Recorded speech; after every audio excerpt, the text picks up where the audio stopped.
Hello and welcome to the Becoming Your Highest Self podcast. I'm your host, Macy Renee, and we are going on a journey together, my friend. If you've been looking for a podcast geared towards your growth, self-awareness, navigating your brain's daily mind drama, and deep inner work to become your highest and best self, you are in the perfect place. Let's get started.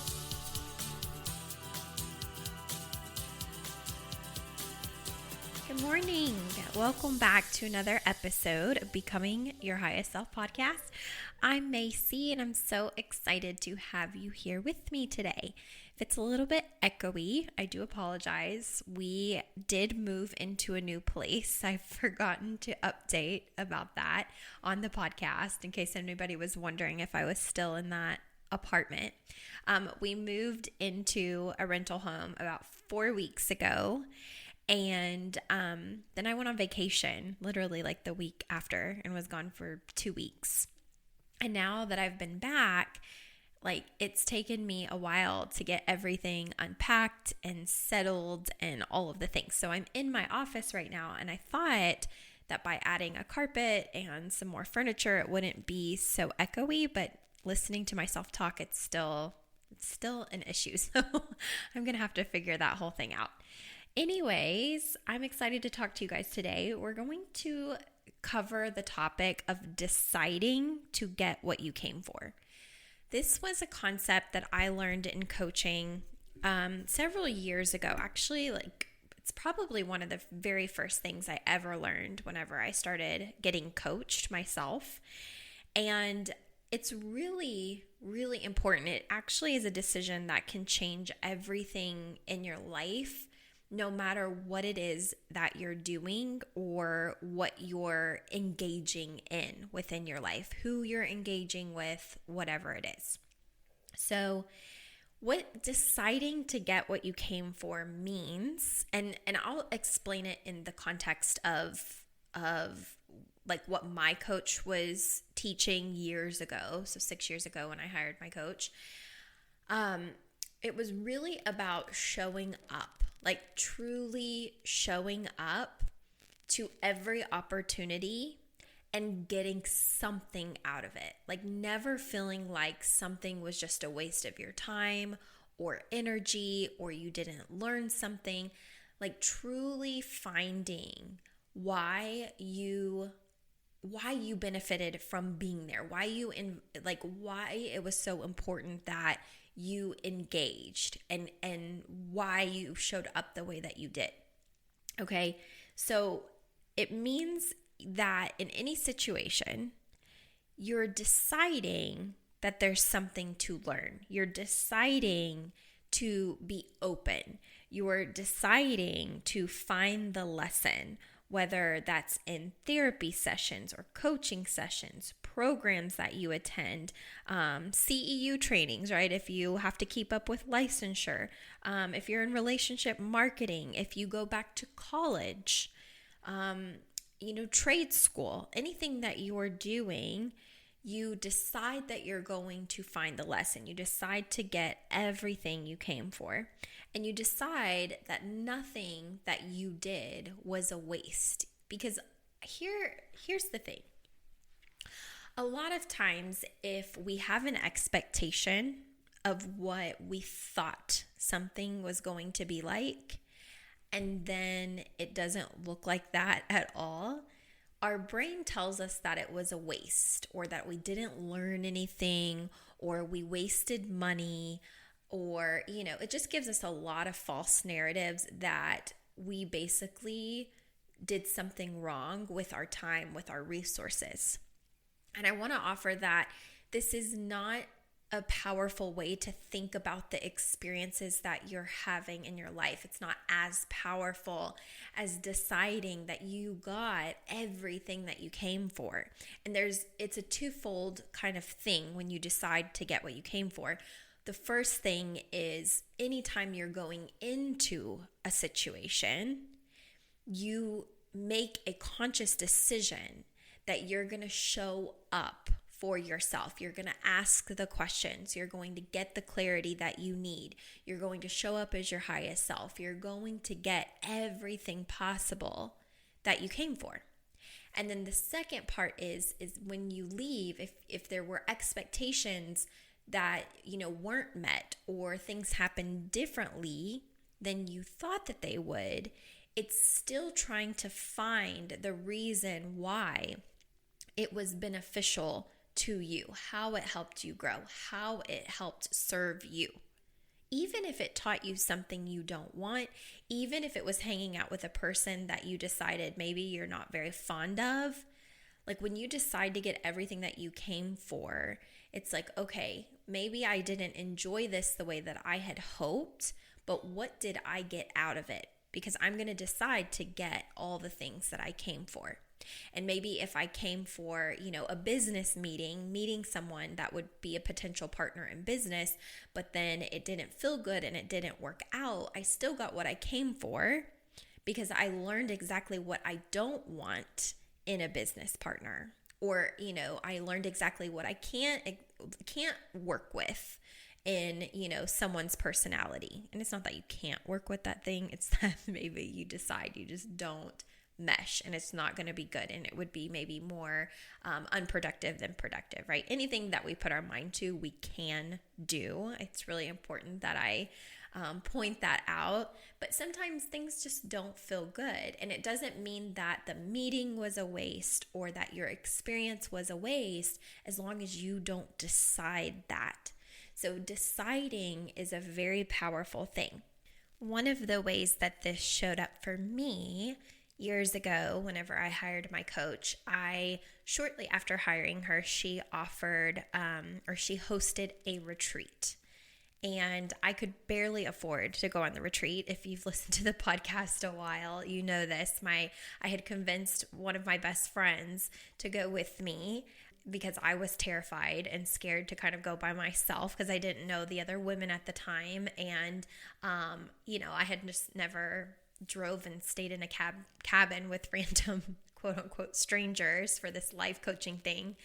And so I had asked my best friend to come, and we both had to talk each other into it because of fear and also finances. By the time that we paid, which this is actually such a growth moment to think back on, because it was $500 for 2 nights.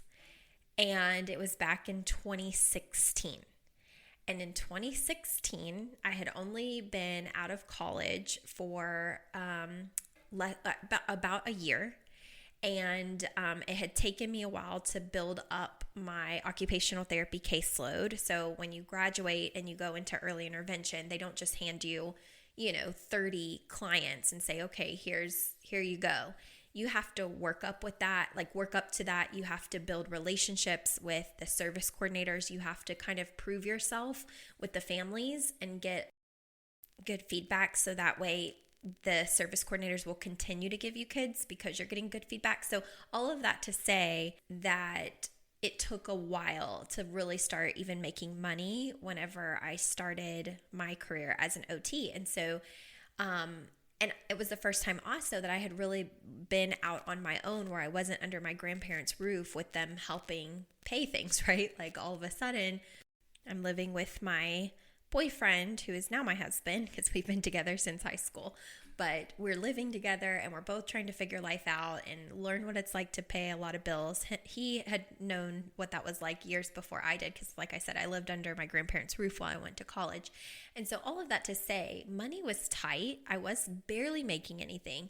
So $500 for a 2-day retreat at that time in 2016 was massive. It was a massive investment in my brain. It was hard. And not to mention, I was paying, I think at the time, $200 or $250 a month for coaching, which is now so laughable. I mean, I would die to work with my coach for $250 a month. I'd be like, yes, please sign me up immediately ASAP, because that is not the case nor the price at this point anymore.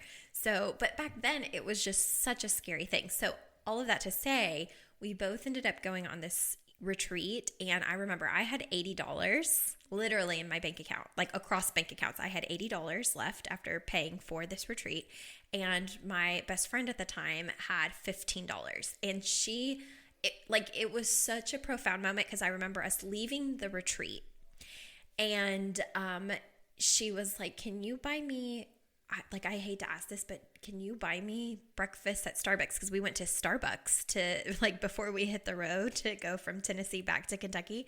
And she was like, because I literally, my card will be in the negative if I don't. And I love that now because now I know where she is in her career. I know where I am as an entrepreneur in my career. And it's so different. And it's hard to say where we truly would be today if we had not taken those steps, because after that, I went on another retreat that changed my life. I've told you guys about that. And she went on to work with a coach for the next 2 or 3 years. And our lives are forever changed. We talk about it still to this day that had we not hired coaches 6 years ago, the things that have been thrown our way in the last 6 years, there's no telling where we would be right now and the state of our actual mental health. Truly. I am forever grateful for my coaching experiences. Now, going back to the deciding what you came for, this is where I really learned the power of that and how I, at the time, was not showing up in that way. So I can remember, I think it was one of the last days of the retreat, and there were maybe 10 of us, I would say. We were all sitting around in a circle, and each woman, because it was only women, were going around taking turns sharing things that they wanted coaching on. And then my coach and her coach were coaching everybody on it. And they had set a certain amount of time aside to get through as many people as possible. And long story short, they had gotten to everyone except for the last 2 people who had not raised their hand or asked for coaching. And can you guess who those 2 people were? You can at least probably guess one, because one was me. I was so guarded. I was so afraid of letting my walls down. The way that I knew how to survive for most of my life was keeping everything inside, keeping everything secretive, and just hiding a lot behind closed doors and pretending that none of it was there, and then buffering and distracting myself most of my life to avoid it all. So I had not asked for coaching in that big circle. And I was crying nonstop because I was watching woman after woman have a huge breakthrough. I was watching a whole transformative process take place in each and every one of them. I knew when they left there that their lives would never be the same because of the impact that, they were getting through the coaching. And internally, I wanted that because I was miserable. But I could not let my guard down. And just as I was experiencing that, so was the woman sitting across from me. And they had maybe 5 to 10 minutes left. And they're like, we have time for one more person to be coached. Who's it going to be? And I remember my best friend, Christina, that's who was with me. She kept nudging me and pinching me. And I kept looking at her no, with the biggest eyes, no, no, no. And she's like, tell your story. And I'm like, no, no, no, no. And she goes, get coaching on your past. And I'm like, no, no. And finally, the other woman raised her hand very reluctantly. And I will never forget that coaching session that she had. I'm not going to share it because that's hers. But it was profound. It moved the whole room. And, and then after it was over, everybody got up and we continued on with our stuff. And I couldn't help but feel super defeated within myself because I remember thinking I paid $500 and I came here for 2 days, or 2 nights and 3 days.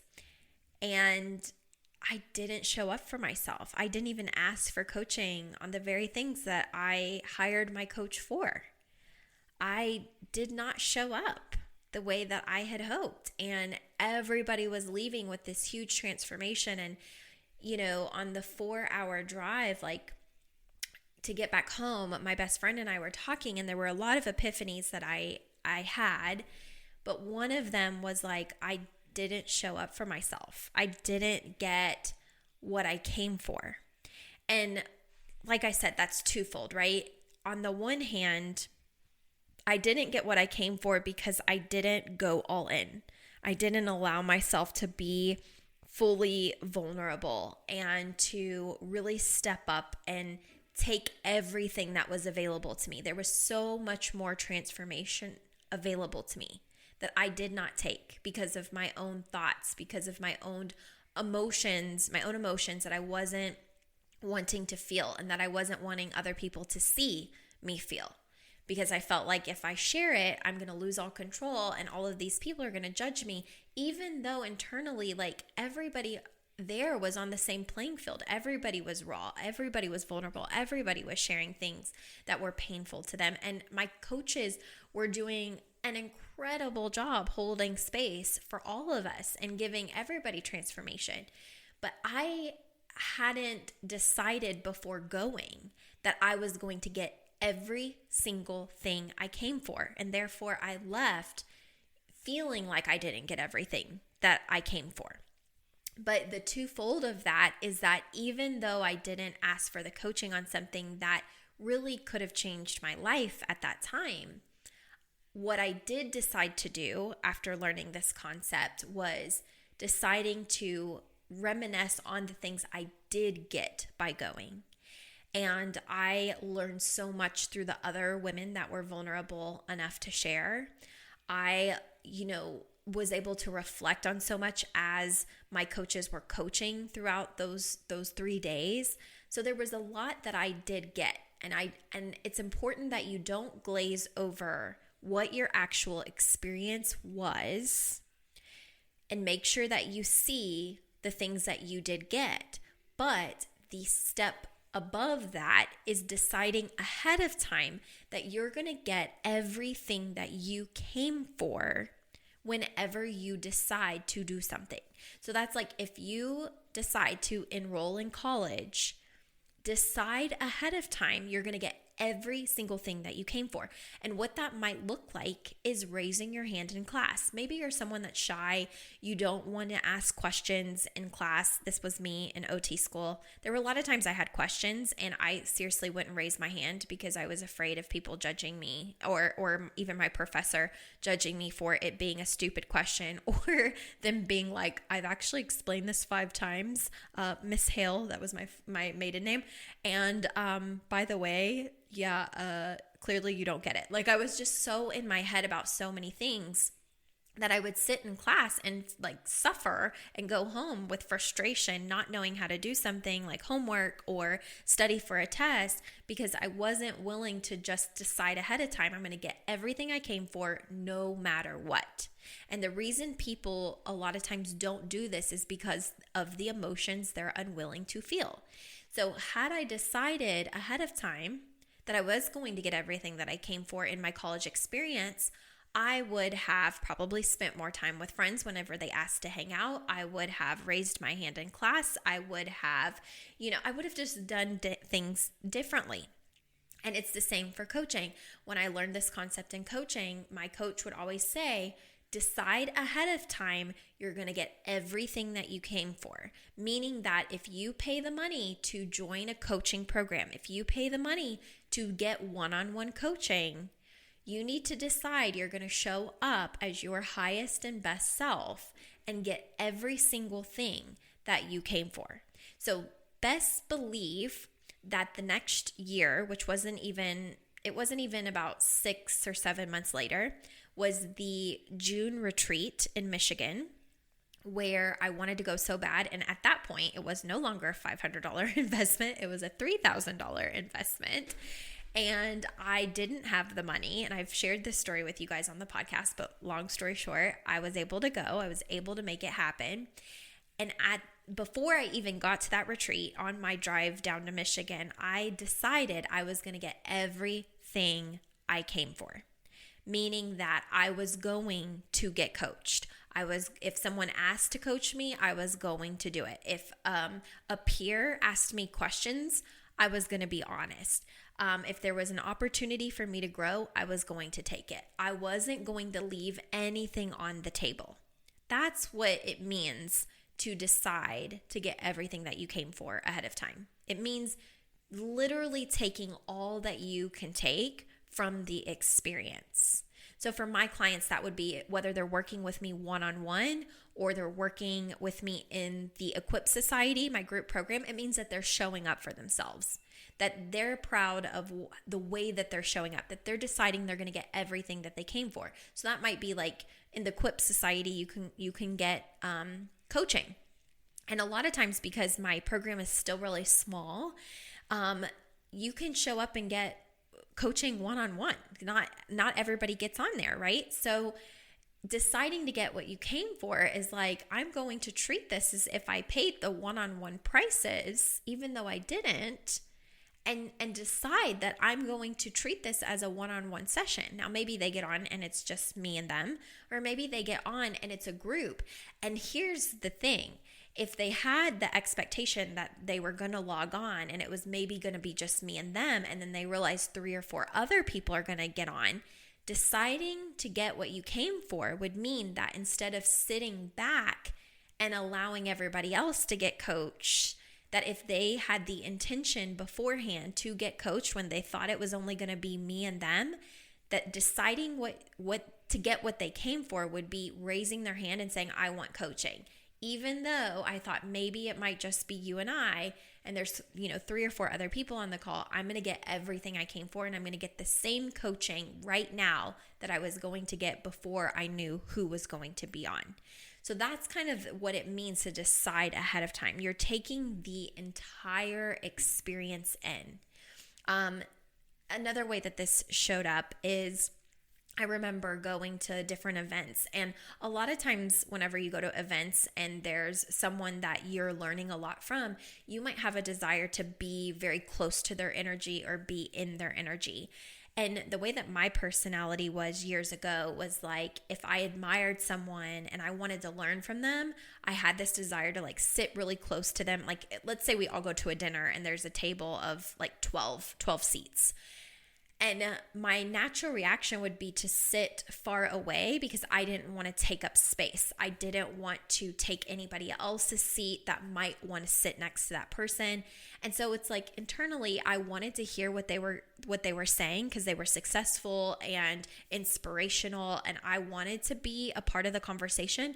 But my natural behavior would be to sit far away just in case their best friend wanted to sit next to them, or just in case somebody who was quote unquote more worthy, you know what I mean, wanted to sit closer to them and hear everything. And so I would sit far away, and then I'd struggle to hear what they were saying. And then I would leave that dinner or experience being like, God, why can't I just be brave enough to just sit closer to them? And it sounds so stupid, but this is true. And I've seen this for years. Whether you're in relationship marketing or you're working, with a coach, and maybe your coach hosts something that you really want to attend, or just someone in your career field. Maybe you really admire people who are higher up in your company, of whoever you work for, and you go to a dinner party and you're talking yourself out of having a conversation with them or sitting at their table or whatever it is.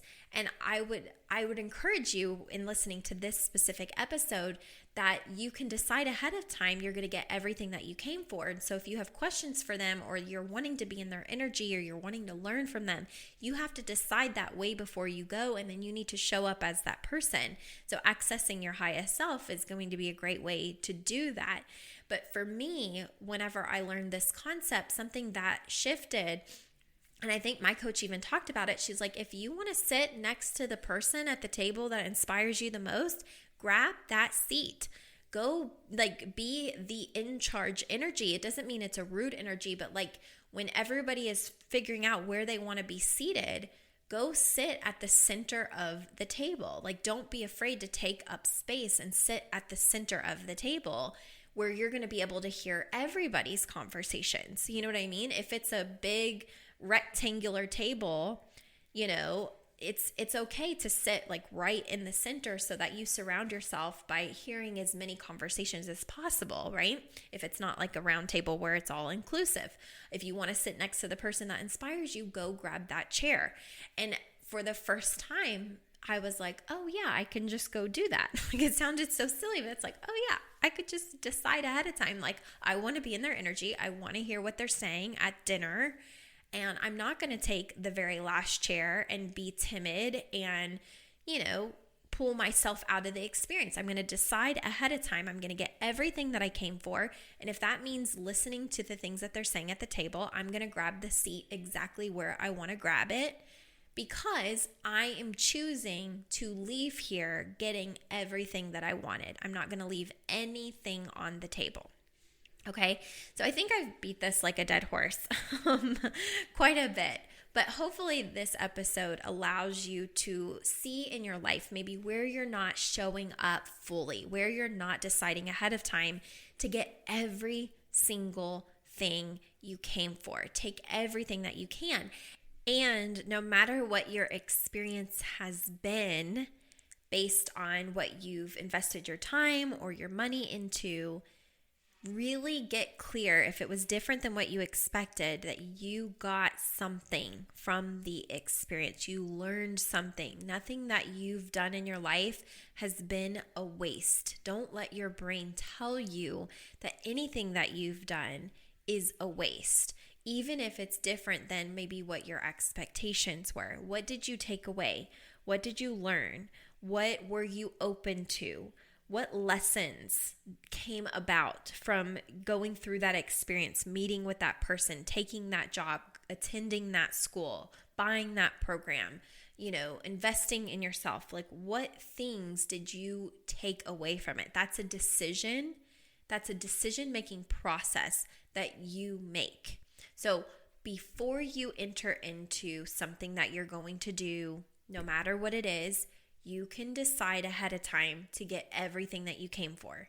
That means showing up as your highest self, asking the questions, having the conversations, getting exactly what you want from that experience. If you didn't know about this concept prior to something that you've done, and you've been having the chatter in your brain that you wasted your time, you wasted your money, it wasn't what you expected, that person wasn't the person you thought that they were, yada, yada, yada, all the things, right? I want you to go back and decide powerfully what you learned from that experience. What did you gain? Not what did you lose, what did you gain?